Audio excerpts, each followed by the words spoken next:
नमस्कार, मैं संकेत आउटे। एक्चुअली अभी मार्केट की तरफ हम रुख करते हैं, सीधा बैंक निफ्टी के ऊपर चलते हैं। बैंक निफ्टी का चार्ट अगर आप देखो ना तो आपको समझ में आ जाएगा कि थोड़ा प्रेशर हमें कल के दिन नजर आ रहा था, बट वो फिर से रिकवर होने के कगार पर है। देखते हैं कितने टाइम में क्या हो सकता है, उसके बारे में मैं आगे बात करूंगा। मार्केट में रिकवरी आ सकती है, क्या हो सकता है, उसके बारे में भी हम डिस्कस करेंगे। निफ्टी का चार्ट अगर आप देखो तो समवेयर अराउंड 24,823 के आसपास अभी ये ट्रेड कर रहा है, जहां से आगे बढ़ के अगर आप देखो तो आपको पता चल जाएगा कि इसका जो हाई है 25,100 के आसपास है, जो कि ब्रेक होने के चांसेस भी नजर आ सकते हैं।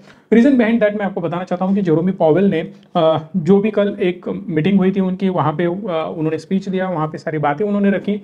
उनका मानना यह है कि जो भी रेट कट का डिसीजन है ना वो होना चाहिए। रीजन बिहाइंड दैट कि अगर हम रेट कट नहीं करेंगे तो इकोनॉमी पे प्रेशर आ जाएगा। ऑलरेडी यूएस के ऊपर बहुत ज्यादा डेट बर्डन है और वो डेट बर्डन बढ़ता जा रहा है। जितना ज्यादा डेट बर्डन बढ़ता जाएगा उतना ज्यादा इंटरेस्ट भी बढ़ता जाने वाला है। जितना ज्यादा इंटरेस्ट बढ़ेगा उतना ज्यादा प्रेशर उनकी इकोनॉमी पे आएगा, इसीलिए उनको रेट कट करना पड़ सकता है, ऐसे उनको लग रहा है। अब उनका मानना क्लियरली है कि जितना ज्यादा हम इकोनॉमी को प्रेशर में डालेंगे उतनी ज्यादा उनकी इकोनॉमी खराब होती चली जाएगी, जो कि मैं बार बार बोल रहा हूं सेम चीज। क्योंकि जितना ज्यादा आप स्ट्रेच करते जाओगे ना उतना ज्यादा आपकी इकोनॉमी पे प्रेशर आएगा, इकोनॉमी बहुत ज्यादा खराब होने वाली है। बाद में रिकवर करने जाओ ना तो रिकवर करने के लिए बहुत टाइम जाने वाला है। एक सिंपल एग्जांपल मैं बता देता हूं। आपके पास 10 करोड़ पड़े हुए हैं और 10 करोड़ ऐसे आपने रख दिए बैंक में, बिल्कुल भी नहीं आपने इन्वेस्ट करे, या स्टॉक में, बैंक में, कहीं भी नहीं इन्वेस्ट करे, घर में पड़े। दूसरे एक बंदे के पास 10 करोड़ है, उन्होंने बैंक में इन्वेस्ट किए, किसी ने म्यूचुअल फंड में किए। बट अगर कुछ सालों के बाद आप पकड़ लो, 10 सालों के बाद अगर आप देखने जाओ तो आपको पता चल जाएगा कि उनकी जो अमाउंट है वो 10 की 15 हो गई, 20 हो गई, 30 हो गई, 40 करोड़ हो गई, बट आपके पास 10 करोड़ ही है। सेम चीज ये हो सकती है। इंडियन इकोनॉमी ग्रो होने का रीजन ये है कि इंडियन इकोनॉमी एग्रेसिवली काम कर रही है। दूसरी इंपॉर्टेंट चीज ये है इसमें कि इन टर्म्स ऑफ मनी मैं बात कर रहा हूं, मतलब टाटा, बिरला, अदानी, अंबानी बहुत एग्रेसिवली एक्सपांड कर रहे हैं, इसलिए जो जीडीपी में उनका कंट्रीब्यूशन है वो बहुत ज्यादा नजर आ रहा है। जब से जीएसटी आई, जीएसटी का कलेक्शन भी बहुत ज्यादा हो रहा है, तो गवर्नमेंट स्पेंडिंग भी बढ़ चुका है, इसीलिए अपनी जीडीपी बढ़ती हुई नजर आ रही है। बट वो सेम चीज यूएस में नजर नहीं आ रही बिकॉज ऑफ रेट कट। जब तक वहां पे फोकट पैसा नहीं मिलता तब तक बिजनेसमैन बहुत एग्रेसिवली एक्सपांशन नहीं करते। बड़ी बड़ी डेवलप्ड कंट्री का रीजन यही है उनका बड़ा होने का, क्योंकि पैसा इजीली अवेलेबल हो रहा था और फोकट अवेलेबल हो रहा था, इसीलिए वो बहुत एग्रेसिवली ग्रो कर पाए और दूसरे देश में जाके खुद का डोमिनेंस क्रिएट कर पाए हैं ये लोग। 11 सितंबर को यूएस का अगला इन्फ्लेशन का डेटा आने वाला है। बहुत सारे डेटा उनके आते हैं, कितने जॉब आए, कितने जॉब गए, कितने लोगों को एम्प्लॉयमेंट मिली, ना मिली, ये सारी चीजें हमें तब पता चलेगी। वहां से ओवरव्यूज लेंगे और रेट कट की घोषणा कर सकते हैं। ये होने वाला जो रेट कट है ना वो एक्चुअली 50 बेसिस पॉइंट का होना चाहिए, ऐसा मेरा भी मानना है और बाकी सारे एनालिस्ट का भी मानना है, क्योंकि 25 बेसिस पॉइंट से करेंगे तो कोई मजा बिल्कुल भी नहीं आने वाला है। सो ये जो स्पीच है वो पॉजिटिव है। अब स्पीच पॉजिटिव हुआ, इसका मतलब क्या है, उसका पॉजिटिव इंपैक्ट इंडियन मार्केट पे हो सकता है। मंडे में भी जो निफ्टी आप सामने देख रहे हो, यहां से अगर इसी लेवल को क्रॉस करके ऊपर ओपन होता है तो जो कल हमें प्रेशर देखने मिला फ्राइडे के दिन, वो सब प्रेशर रिलीज मंडे के दिन होता हुआ नजर आ सकता है। बट सिर्फ एक ही चीज की जरूरत है, मार्केट फ्लैट या थोड़ा ऊपर ओपन हो जाए, सो दैट शॉर्ट करते वक्त थोड़ा सावधान आपको रहना है। अगर बैंक में या निफ्टी में सीधा शॉर्ट करने जाओगे तो फंस सकते हो, थोड़ा दिमाग लगा के आपको ट्रेड करना है। जो भी लोग अपने व्यूअर्स है या जिन्होंने कोर्स भी ज्वाइन किया है या लाइव ट्रेडिंग कम्युनिटी ज्वाइन किया हुआ है, उनके लिए भी मैं बता देता हूँ मंडे को अपने कोर्सेस होते नहीं है, सो दैट अभी से अवेयर करके रख रहा हूँ। थोड़ा सावधानी के साथ ट्रेड करना है, डाउन साइड बहुत ज़्यादा सोचना नहीं है। बट अगर मार्केट गैप डाउन ओपन होता है और सीधा नीचे जाने की कोशिश करता है या फ्लैट ओपन होकर सीधा नीचे जाने की कोशिश करता है, ओएच ऑयल स्ट्रेटेजी बने या 20-40-60-80 बने, दबा के फोड़ सकते हो पुट साइड में। इन दिस केस मैंने दोनों सिनेरियो आपको एक्सप्लेन किए हुए हैं। अगर आपको ज्वाइन करना है कोर्स तो डेफिनेटली डिस्क्रिप्शन में लिंक है, ज्वाइन कर सकते हो। एक कमेंट कुछ हम आज लेने वाले हैं, सर रेट कट तो हो सकता है बट विप्रो का क्या होगा, संतोष जी पूछ रहे। विप्रो के बारे में हम अगर बात करना चाहें ना तो सीधा मैं आपको सर्च भी करके दिखा सकता हूं। विप्रो में एक स्पाइक अच्छा खासा आ गया था ऑलरेडी और विप्रो में एक ग्रोथ भी हमें नजर आ रही थी। मैं सीधा स्टॉक्स के ऊपर जाऊंगा और यहाँ पे सर्च करने वाला हूँ विप्रो लिमिटेड। विप्रो लिमिटेड का चार्ट हमें क्लियरली बता देता है कि ये इंडिकेशन निगेटिव है। अब क्यों निगेटिव है, एक तो पॉजिटिविटी के साथ ये ऊपर बढ़ने की कोशिश कर रहा था, अब इसको लेना है तो दो वे में आप ले सकते हो। ये जो है माइनर रिट्रेसमेंट है वो आगे जाके ऊपर जा सकता है लॉन्गर पर्सपेक्टिव के साथ, बट आप शॉर्टर टाइम फ्रेम में देखोगे तो आपको पता चल जाएगा कि यहाँ से एक नेगेटिविटी नजर आ रही है।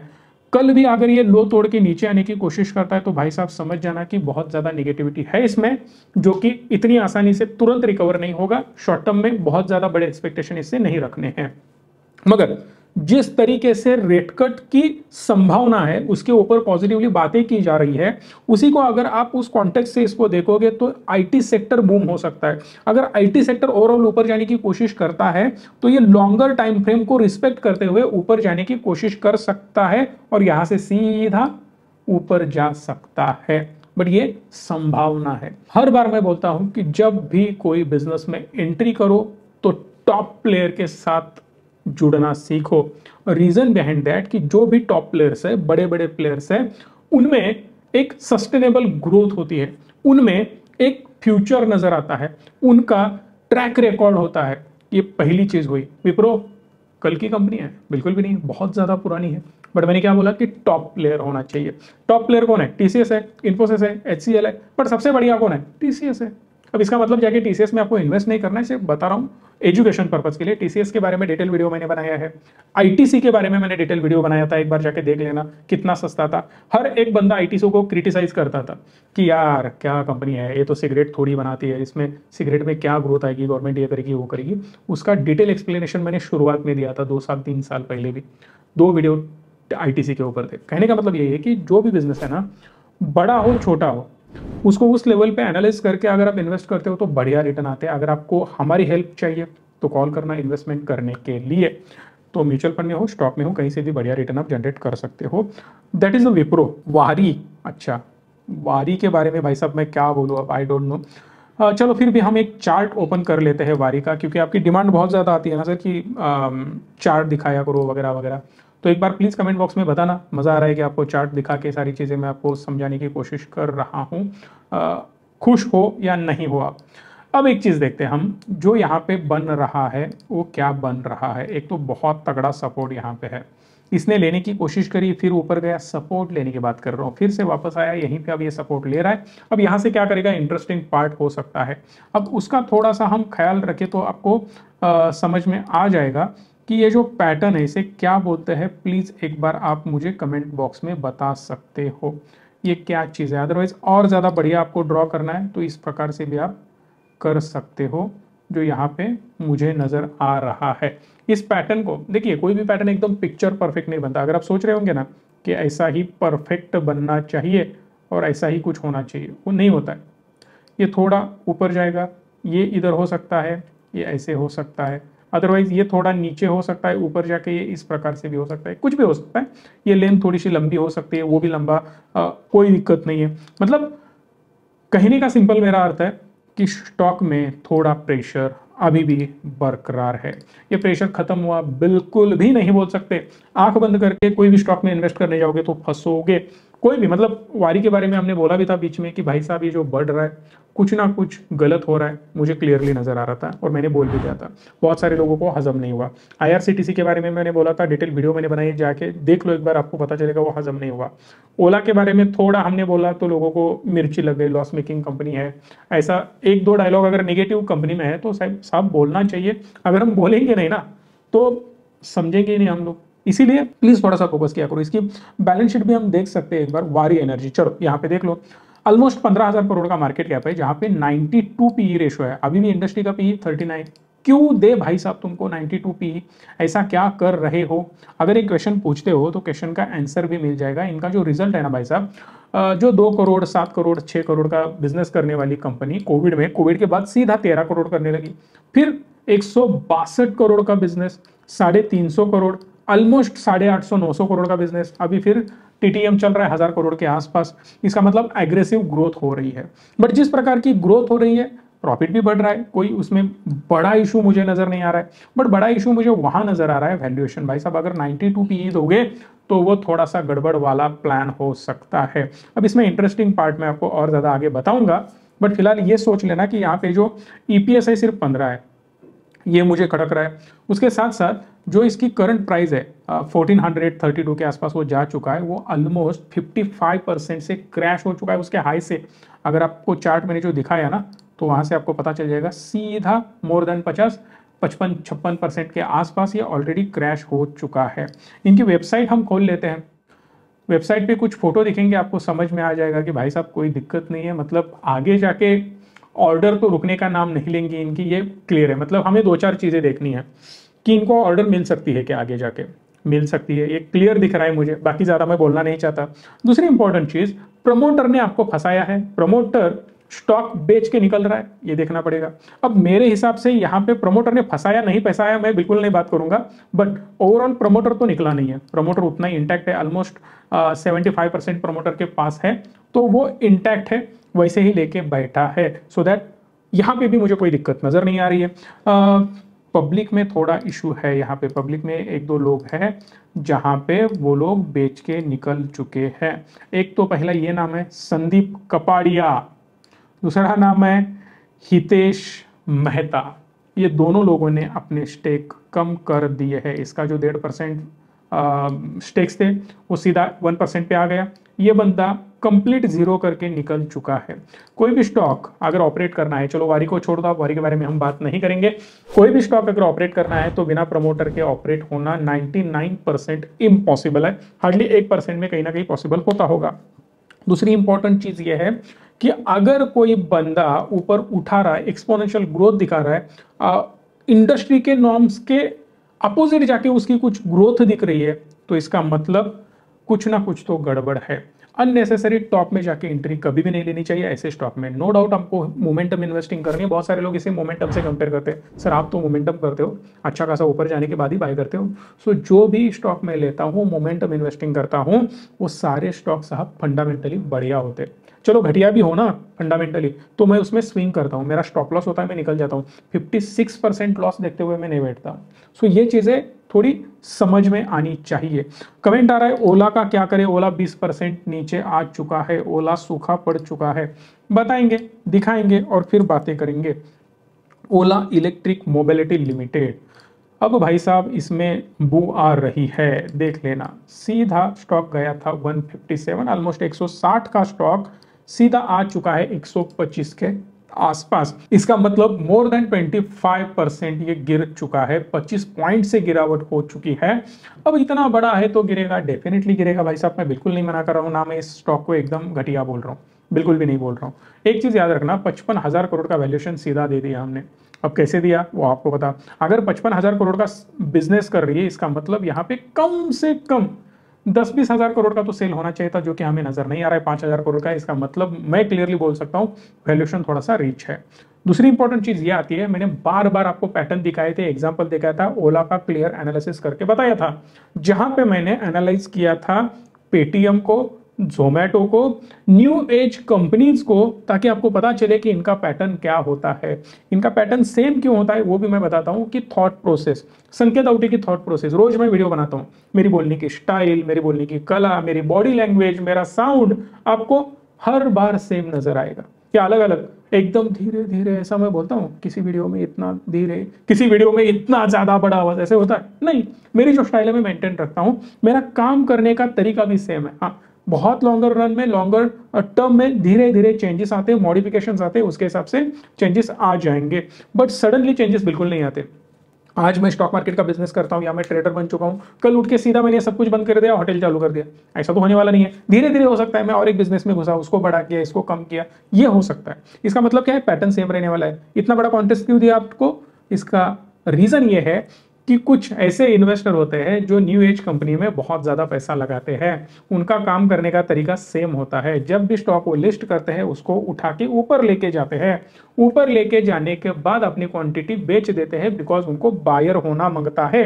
बायर अगर होना मंगता है तो सिंपल लॉजिक है भाई साहब कि वहां पे लोगों को पहले अट्रैक्ट करना चाहिए, जिसको बताते हैं या जिसको बोला जाता है चॉकलेट दिखाना, गाजर दिखाना, बोलते हैं ना, सेम चीज होती है। स्टॉक ऊपर जा रहा है, डबल हो गया, ट्रिपल हो गया, ये दिमाग में आता है। 20%, 30%, 100%, 120%, 150% रिटर्न तो मिल गए भाई साहब, ऊपर जाके कहाँ निकलोगे, क्योंकि निकलने ही नहीं दिया जाएगा, ये भी हो सकता है। अब मैं ओला की नहीं बात कर रहा हूँ, मैं इन जनरल बात कर रहा हूँ, आपको समझ में आ जाएगा ये मेरा जो भी बात करने का तरीका है। सो दैट समझ लेना कि कभी भी कोई भी स्टॉक में जब भी आप इन्वेस्ट करते हो तो सावधानी के साथ करना चाहिए। सिर्फ लॉस देने वाली कंपनी है इसीलिए स्टॉक प्रॉफिट देगा, ऐसे हर बार बिल्कुल नहीं होता है। अभी कंपनी का मानना क्या है ना कि टीवीएस, बजाज, ये सारे लोग ईवी में उतर चुके हैं, इसीलिए कंपटीशन बढ़ेगा, ओला को कंपटीशन बढ़ने वाला है, इसीलिए ये नीचे आ रहा है। भाई साहब आगे बढ़ रहा है। कल ही बोल दिया क्या टीवीएस ने हम इलेक्ट्रिक व्हीकल बनाएंगे, बजाज ने क्या कल बोला है हम इलेक्ट्रिक व्हीकल बना देंगे, ओला को पीछे छोड़ देंगे, हम नंबर 1 बन जाएंगे? बिल्कुल भी नहीं है, पहले से ही कर रहे हैं। तो पहले से ही सब कुछ तय था, तो अब निगेटिव न्यूज डाल के इसको नीचे लेके कौन आ रहा है भाई साहब? और मैं दावे के साथ कहता हूं, जैसे मैंने टाटा मोटर्स के ईवी के बिजनेस के बारे में बोला है कि टाटा मोटर्स आगे जाके बहुत कम मार्केट शेयर रखेगी ईवी बिजनेस में। जो 50 अभी 80-90% था, वो सीधा ड्रास्टिकली 1-2 साल में 50 के नीचे आते हुए नजर आएंगे और ज्यादा मार्केट शेयर उनका कम होता जाएगा। मार्केट शेयर की बात कर रहा हूं, एकदम ध्यान से सुनना, अदरवाइज बोलोगे टाटा के अपोजिट बोल रहे हो। बिल्कुल भी मैं अपोजिट नहीं बोल रहा हूं, क्योंकि हमारे इन्वेस्टर के पास भी टाटा मोटर्स है, डिस्क्लेमर देना चाहता हूं। सो कहने का मतलब यह है कि इनका धंधा बढ़ेगा, सेल्स तो बढ़ेगा, बट ओवरऑल मार्केट बहुत ज्यादा बढ़ने वाला है। अब सेम चीज बाइक में भी होने वाला है। बाइक बहुत ज्यादा एग्रेसिवली ग्रो होने वाली है in terms of multiple engine आप बोल सकते हो, या मल्टीपल फ्यूल टाइप बोल सकते हो, या ऑपरेटिंग सिस्टम बोल सकते हो। इलेक्ट्रिक बाइक होंगी। अब उसके साथ साथ बहुत सारे लोग हाइड्रोजन पे चला रहे, सीएनजी लॉन्च करी है, जैसे कि आपको पता ही है बजाज ने। तो मल्टीपल फ्यूल पे चलने वाली बाइक्स बन रही है, कार्स बन रही है। तो कहने का मतलब यही है कि जब भी कंपटीशन बढ़ेगा, मे भी ये हो सकता है कि हाइड्रोजन बाइक और हाइड्रोजन कार इतनी फेमस हो जाए, इलेक्ट्रिक गाड़ी भी हो जाए, क्योंकि इलेक्ट्रिसिटी भी चाहिए, कोयला तो जलाना ही है ना तुम लोगों को, मतलब प्रदूषण तो होने ही होने वाला है। ठीक ठाक है, कंपेरेबल है कि आप पेट्रोल डीजल से बेटर है, मैं भी मान रहा हूँ। जब हाइड्रोजन पता चले कि हाइड्रोजन से बहुत बढ़िया रिजल्ट आ रहे हैं और बहुत ज्यादा कुछ दिक्कत भी नहीं है और सेविंग भी अच्छा खासा हो जाता है, इलेक्ट्रिक गायब हो जाएंगे, तो ये भी हो सकता है। हाँ, रातों रात कुछ होगा नहीं, बट कहने का मतलब ये है कि कंपटीशन पहले से ही था, अननेसेसरी उसकी हाइप बनाई जा रही है। अगली न्यूज है सेबी की। सेबी ने अनिल अंबानी साहब को 5 साल के लिए स्टॉक मार्केट से बैन कर दिया है। अब एक्चुअली अनिल अंबानी साहब को ये जो किया, इतना प्रामाणिक इंसान है वो, इतना हॉनेस्ट इंसान है, उसको बैन कर दिया, मतलब हद है। आप लोग उसका स्टॉक बाय कर रहे थे, रिलायंस पावर, जो कि मल्टी बैगर स्टॉक साबित हो चुका है, जो सीधा 1.25 रुपए से 35 रुपए तक जा चुका है। इसका मतलब इतना अच्छा आदमी है और आप लोगों ने इनको बैन कर दिया। उसके साथ साथ और 20-25 लोगों को भी फाइन लगा दिया है। 3-4 लोग ऐसे बड़े बड़े हैं जिनको धुरंधर को 26 करोड़, 25 करोड़, 24 करोड़ को फाइन लगा दिए गए। इनका मानना यह है कि इन्होंने जो पैसा है वो पैसा रूट किया है, डाइवर्ट किया है। मतलब क्या, लोन के तौर पर बहुत ज्यादा पैसा इन्होंने उठा लिया है। रिलायंस की और एक कंपनी है जो मैं आपको स्क्रीन पे दिखाना चाहता हूं, Reliance home finance limited, 216 crore का मार्केट कैप है भाई साहब। इस कंपनी को में भी फंड आ रहे थे, इसको भी रूट किया गया, पावर में भी रूट किया गया, इधर का पैसा उधर, उधर का पैसा इधर, और बोलता है मेरे पास कुछ भी नहीं है। कुछ भी नहीं है तो सारे स्टेक बेच दे, क्यों फालतू का लफड़ा करके बैठे हो। मेरा क्लियर मानना यह है कि अगर किसी इंसान का पैसा इधर का उधर हो जाए, लोन लेके देखो 1-2 लाख रुपए का बैंक से, पता चल जाएगा आपको। मतलब घर से बाहर निकलना मुश्किल करेंगे और अंदर बैठोगे तो उठा के लेके जाएंगे। इतनी बुरी हालत करते हैं ये लोग बैंक वाले, आपको पता ही है। अब इतना सारा करोड़ ये बंदा लेके बैठा है, जीना हराम कर देना चाहिए इन लोगों का। मैं जेन्युइनली बोल रहा हूँ, मतलब एक और एक पाई वसूल करनी चाहिए। जो कपड़े भी पहनता है ना, वो भी सेकंड हैंड बाजार में बेचना चाहिए और पैसा वसूल करना चाहिए, 10-10, 20-20 रुपए भी कमाना चाहिए। क्योंकि तब तक समझ में नहीं आएगा जब तक ये ऐसे लोगों को ना बहुत ज्यादा पीटना चाहिए। मेरा क्लियरली मानना है इनके स्टॉक वगैरह जो कंपनियां गवर्नमेंट ने जब्त करनी चाहिए, खुद के अंडर लेनी चाहिए, और जो भी स्टेक है ना वो सारे स्टेक इनके अपने खुद के कंट्रोल में लेने चाहिए, बहुत एग्रेसिवली। ईडी फीडी रोज घर में भेजो इनके और परेशान करके सब कुछ वसूल करो, क्योंकि क्लियरली नजर आ रहा है भाई साहब। ये कोर्ट को बोलता है मैं एक तो फकीर हूँ, गरीब हूँ, पैसा नहीं है, सोना बेच के जिंदगी काट रहा हूँ, तुम 25 करोड़ का फाइन भरते हो, ये पैसा कहाँ से आता है। और बहुत कुछ लपड़े यार इन लोगों के, मतलब हद है। और हमें क्या लगता है, लॉस मेकिंग कंपनी, अगेन आपके दिमाग में है ना, लॉस मेकिंग कंपनी मतलब बढ़िया है और प्रूवन है। देखो ना, 1 रुपए का स्टॉक 35 रुपए, 35 गुना पैसा बढ़ गया आपका, और क्या चाहिए। चलो रिलायंस बढ़ता है क्या, रिलायंस लिमिटेड भाई की कंपनी, बिल्कुल नहीं बढ़ती। TCS, Tata motor, Mahindra and Mahindra या अदानी अंबानी, बाकी किसी की कंपनी ऐसी बढ़ती है? बिल्कुल नहीं बढ़ती। ये एक ही अंबानी ऐसा है जो 35 गुना बढ़ा सकता है अपनी कंपनी को, वो भी लॉस करते हुए। और मजेदार चीज मैं आपको दिखा देता हूँ, रिलायंस होम फाइनेंस की तरफ आप जाओगे ना तो आपको पता चलेगा 18 लाख का बिजनेस किया। जो हमारे यहाँ एक पनवाड़ी है वो इससे ज्यादा बिजनेस करता है 18 लाख से, करेक्ट। एक साल का टर्नओवर 1 करोड़ है। हमारे लाइन में अगर घूमोगे, चाय वाला भी इससे बढ़िया 1 करोड़ का टर्नओवर बोल रहा हूं मैं, नेट प्रॉफिट नहीं बोल रहा हूं साहब। प्रॉफिट कितना होता है समझो, 10% प्रॉफिट होता है, लाइक 10 लाख का प्रॉफिट होगा 1 साल का, मतलब महीने का 1 लाख की कमाई इजीली हो जाती है। कोई भी ठेले वाली की 1 लाख की कमाई हो ही जाती है। अब कंपेयर मत करो, हमारे यहाँ है उसका होता नहीं, वो बहुत ज्यादा गरीब है, हो सकता है, बट नॉर्मली हर एक दुकानदार आराम से 1-2 लाख रुपए कमा लेता है महीने का। यहाँ पे जो चीज है ना, उसको सीधा 200 करोड़ का वैल्यूएशन है, 216 करोड़।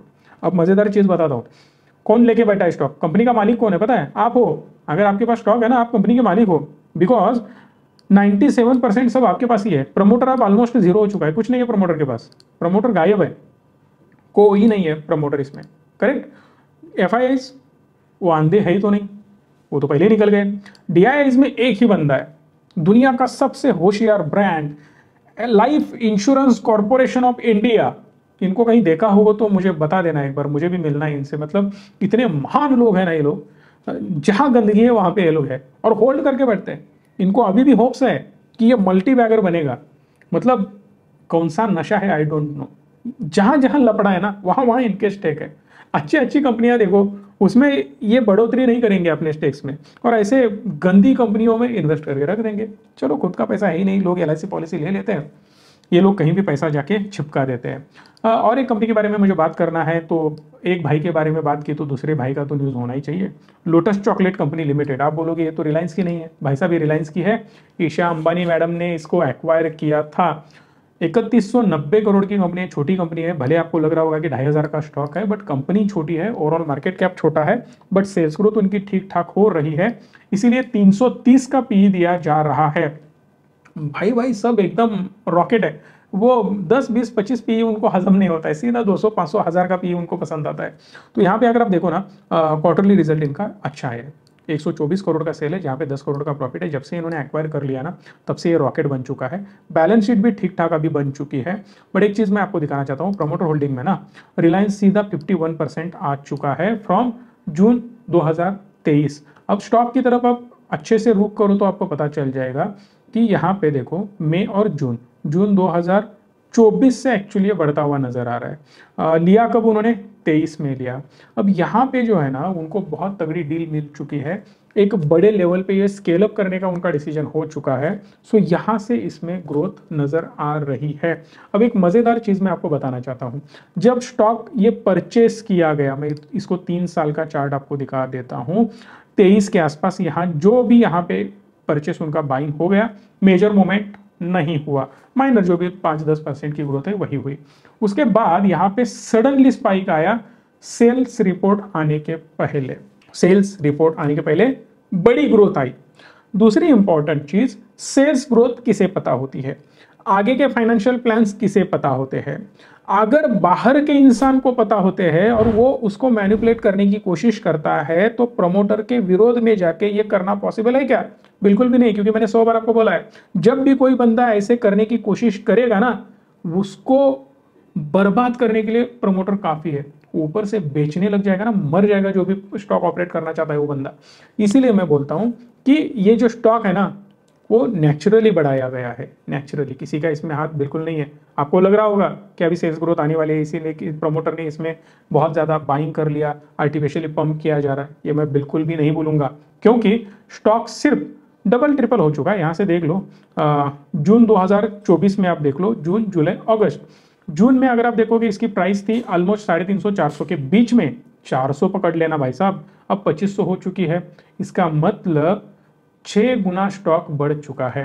जिस भी भाई साहब ने इसको परचेस किया है, उन्होंने ठंडे दिमाग से उसको परचेस किया, होल्ड किया और अपने पैसे को 6 गुना बढ़ा दिया। और ये तो क्या है, ट्रेलर है, पिक्चर अभी बाकी है, देखते हैं आगे जाके क्या होता है। सो ये लॉजिक आपको समझ में आना चाहिए, यही गेम होता है पैसा बढ़ाने का। आपको क्या लग रहा है सिर्फ माल बेच के ये लोग बड़े हो रहे हैं? बिल्कुल नहीं, वहां पे प्रॉफिट मार्जिन 3-4-5% है। असली पैसा तो, असली वैल्यूएशन तो यहीं से बनता है, और that is the beauty of stock market. हमारी हेल्प चाहिए, ग्रो करना है आपको, इस नंबर पे कॉल कर सकते हो। वीडियो को लाइक शेयर और चैनल को सब्सक्राइब करना हक से। धन्यवाद। Stay tune and stay positive.